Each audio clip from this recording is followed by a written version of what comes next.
শ্রীমদ্ ভগবদ গীতা প্রথম অধ্যায় বিষাদযোগ 10ম শ্লোক। অপর্যাপ্তম তদস্মাকং বলম ভীষ্মাভিরক্ষিতম পর্যাপ্তম তিদম এতেষাং বলম ভীমাভিরক্ষিতম। অর্থাৎ ভীষ্ম পিতামহ দ্বারা রক্ষিত আমাদের সেনাবাহিনী অপরিমেয়, আর ভীম দ্বারা রক্ষিত পাণ্ডবদের সেনাবাহিনী সীমিত। এই শ্লোকটি গীতার অন্যতম আলোচিত শ্লোক, কারণ এখানে ব্যবহৃত অপর্যাপ্তম এবং পর্যাপ্তম শব্দ দুটির অর্থ নিয়ে প্রাচীন ভাষ্যকদের মধ্যে ভিন্ন ভিন্ন মত রয়েছে। অনেক আচার্য যেমন শ্রী শঙ্করাচার্য ও শ্রী রামানুচার্য এই শ্লোকের অর্থ করেছেন ভীষ্মের দ্বারা রক্ষিত আমাদের সেনাবাহিনী অপরিমেয় বা অসীম শক্তিশালী, আর ভীমের দ্বারা রক্ষিত পাণ্ডবদের সেনাবাহিনী সীমিত।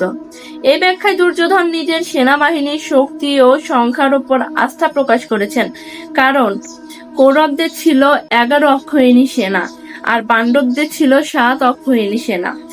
আবার কিছু ভাষ্যকার মনে করেন অপর্যাপ্তম শব্দের অর্থ যথেষ্ট নয় এবং পর্যাপ্তম অর্থ যথেষ্ট।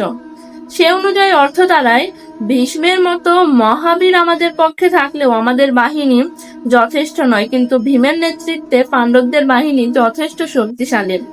এই ব্যাখ্যায় দুর্যোধনের অন্তরের ভয় ও অনিশ্চয়তা প্রকাশ পায়। প্রসঙ্গ বিবেচনা করলে প্রথম ব্যাখ্যাটি অধিক গ্রহণযোগ্য করলে মনে করা হয়, কারণ এই কথার পরপরই দুর্যোধন নিজের সৈন্যদের ভীষ্মকে সর্বোত্তভাবে রক্ষা করার নির্দেশ দেন।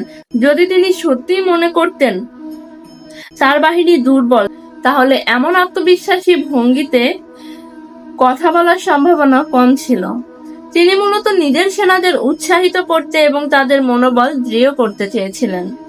তবে এই শ্লোক আমাদের একটি গভীর সত্য স্মরণ করিয়ে দেয়, বাহ্যিক শক্তি, বিশাল সেনাবাহিনী ও দক্ষ যোদ্ধা থাকলে বিজয় নিশ্চিত হয় না।